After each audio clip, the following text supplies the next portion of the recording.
शेतकरी बंधू, तुम्ही पाहताय कृषीधन युट्यूब चॅनल. मी निखिल सनम आपलं सर स्वागत करतो. तुम्ही पाहताय वांगे पीक बघा. आपण खरबुजामध्येच वांगे लावले होते. थोडेफारच लावले, जास्त प्रमाणात नाही. पण वांग्याचा वाढ विकास चांगला झालाय. खरबूज निघून गेले आपल्या पहिल्या प्लॉट मधलं आपलं. तर वाढ विकास चांगला झालाय. वांग्याला वांग्याचं लागलाय, फुलबहार लागलाय वांग्याला चांगल्या प्रकारे. ते पाहू शकता, मला दाखवतो पण. तर मग वांग्यामध्ये समस्या महत्वाची ती म्हणजे अळीची.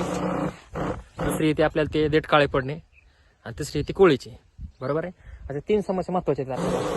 आता आपल्या प्लॉटमध्ये सध्या तिन्हीची पण समस्या नाहीत, पण थोडं जाणू लागल्या, त्यामुळे आपण स्प्रेइंग करतोय आज त्याला.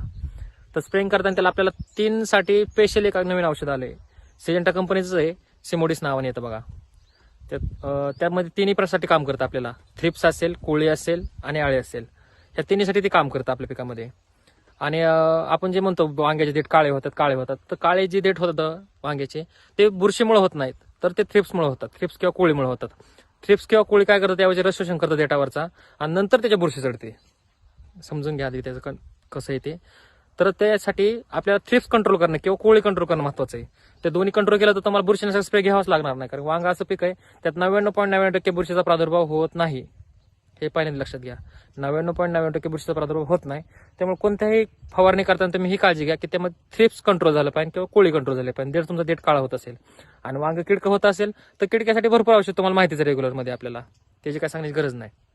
पण वांगे देठ काळे का होतात, तर ही सगळ्यात मोठी समस्या येते. आणि इथून उन्हाळ्यामध्ये जसं टेम्परेचर वाढन तसं समस्या येत राहते वांग्यामध्ये जास्त. इथून पुढे वांग किडकं कमी होतं आणि देठ काळे पडण्यास जास्त सुरुवात होते.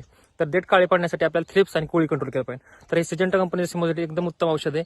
ते आपल्याला 3 बी एका टायमाला कंट्रोल करतं. आळी असेल, आळीसाठी जास्त काम करत नाही, थोडंच काम करतं, पण थ्रिप्स आणि कोळीसाठी चांगलं काम करतं. तुम्हाला वांग्याची आपली झाडाची परिस्थिती आणि वांग दाखवतो. वांग्याचं झाड आहेत, त्या फवारणी पण चालू आहे आपली.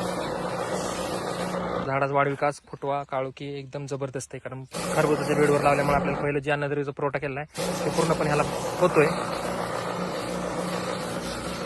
कोणी शेतकरी मित्राची वांग्याची लागवड असेल तर नक्की हे फवारणी करा. सिजेंटा कंपनीचं सिमोडिस येतं.